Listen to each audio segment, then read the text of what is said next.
أعوذ بالله من الشيطان اللعين الرجيم بسم الله الرحمن الرحيم وبه نستعين وهو خير المعين وصلى الله على سيد الأنبياء والمرسلين وعلى آله الطيبين الطاهرين المعصومين أما بعد نهج البلاغہ کے تعارف اور انٹروڈکشن کے حوالے سے گفتگو کا یہ نواں سیشن ہے۔ آج کے اس سیشن میں ہم یہ عرض کرنا چاہتے ہیں کہ نہج البلاغہ کس موضوع کی کتاب ہے۔ عموماً یہ بات ذہن میں آتی ہے اور یہ سوچ پیدا ہوتی ہے کہ نہج البلاغہ کو کس مقصد کے لیے پڑھا جائے، یہ کس موضوع پہ بات کرتی ہے۔ تو اس کے لیے گزارش یہ ہے کہ الحمدللہ موضوعات نہج البلاغہ پہ بہت ساری کتابیں موجود ہیں۔ ایک کتاب بڑی مشہور ہے اور اس کتاب کی ترتیب کے حوالے سے ترجمہ بھی ہو چکا ہے، الدلیل فی موضوعات نہج البلاغہ۔ اور ایک کتاب جو مجھے پسند ہے اور میں اکثر اس کو استعمال کرتا ہوں وہ ہے تصنیف نہج البلاغہ۔ تصنیف نہج البلاغہ میں 425 موضوعات نہج البلاغہ کے انہوں نے بنائے ہیں، اور ہمارے استاد محترم مرحوم محمد دشتی نے جنہوں نے نہج البلاغہ پہ بہت کام کیا ہے، ان کا فارسی ترجمہ اگر آپ دیکھیں تو اس ترجمے کے آخر میں انہوں نے سینکڑوں موضوعات نہج البلاغہ کے بیان کیے ہیں، اور ہر موضوع کے تحت انہوں نے پھر وہ فرامین بھی نقل کیے ہیں۔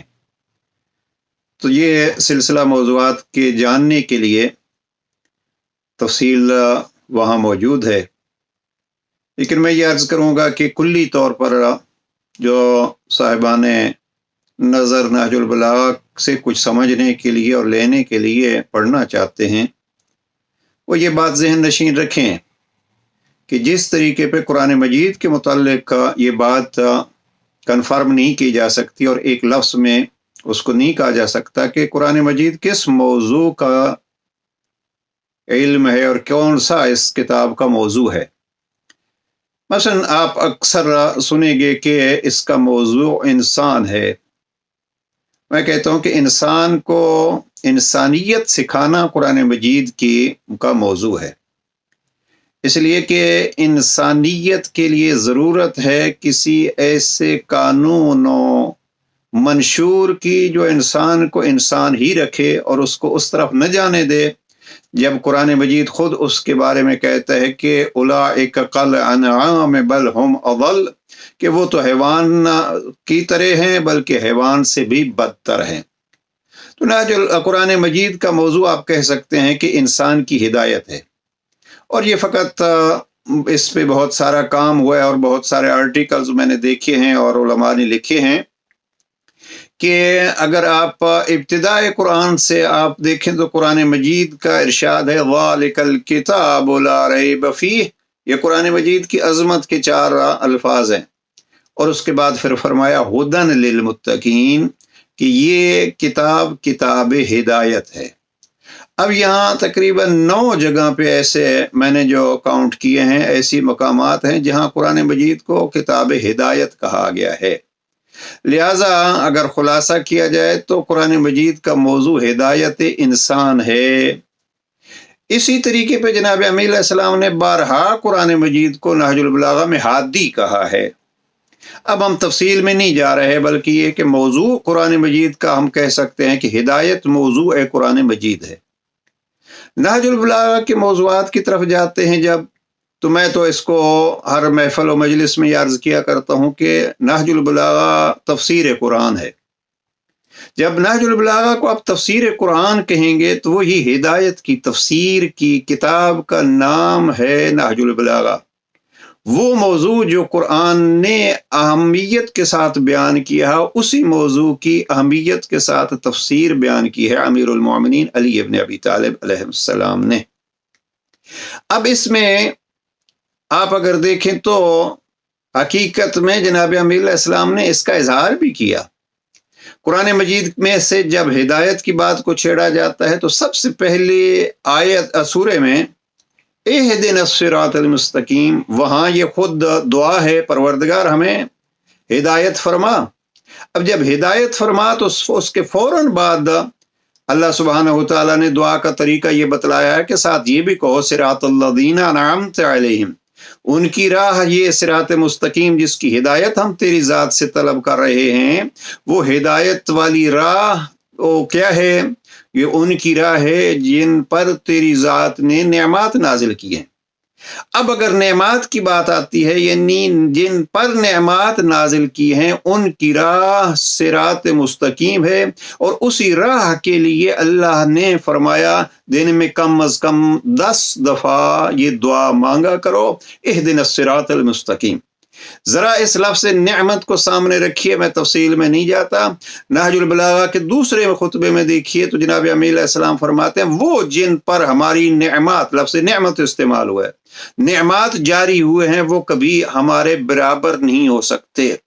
उलमाए शारहीन नहजुल बलागा ने वाज़ेह किया है कि यहाँ अनअमता की तफसीर में ये दूसरा खुतबा जो है वो बेहतरीन नमूना है कि ये वो हस्तियां हैं जिन पर अल्लाह ने नेमात नाजिल की हैं और दूसरों की नेमात का ये जरिया हैं। तो बहरहाल हिदायत मौजू है कुरान का, और नाजुल बलागा तफसीर कुरान है। 2 जगहों से मैं नाजुल बलागा के फरामीन कोट करना चाहूँगा।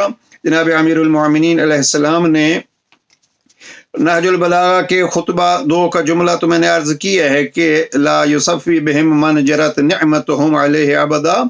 खुतबा नंबर 4 को अगर आप देखिए तो जनाब अमीर अलैहिस्सलाम फरमाते हैं बिनहतदैतुम फिज़्ज़ुलमाए व तसन्नमतुम अल-उलिया, हमारे जरिए से तुमने अंधेरियों में हिदायत पाई। अब यहाँ बिनहतदैतुम फिज़्ज़ुलमा, अंधेरी जिस किस्म की भी हो, दुनिया के अंधेरी हो, आखिरत की अंधेरी हो, फरमाया बिनहतदैतुम, तुमने हिदायत पाई है हमारे जरिए से।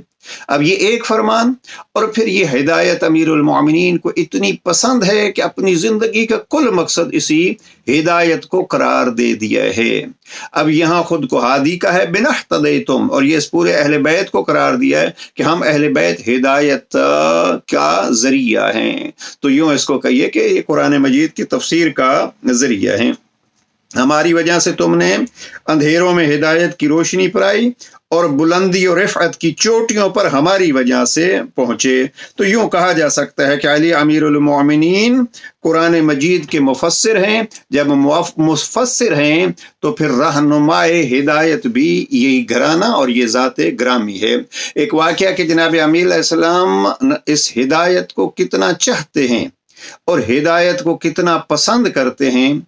अगर फुर्सत हो तो आज के सेशन के एक होमवर्क के तौर पर उस हिस्से को पढ़िए, नहजुल बलागा को खुतबा 55 खुतबा नंबर 55 पढ़िए।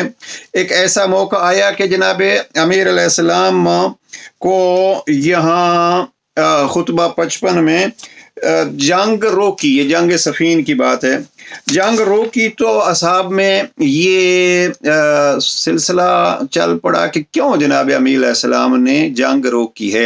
अमीरुल मोमिनीन ने यहाँ वजाहत की है, खुतबा 55 में फरमाते हैं व अना अत्मा व अन तलहक बी ताइफतुन फतहतदी बी, मैंने जंग रोक लिया है इसलिए कि अत्मा लफ्ज़ इस्तेमाल किया है, मुझे ये लालच है, मुझे ये हिर्स है। अजब है, अली कह रहे हैं कि मैं ये चाहता हूँ, मुझे ये तमा है कि कोई मेरे ज़रिए से हिदायत पा जाए। ये ऐसे ही है जैसे इमाम हुसैन अलैहिस्सलाम ने शब आशूर मांग ली थी, शायद कोई हिदायत पा जाए।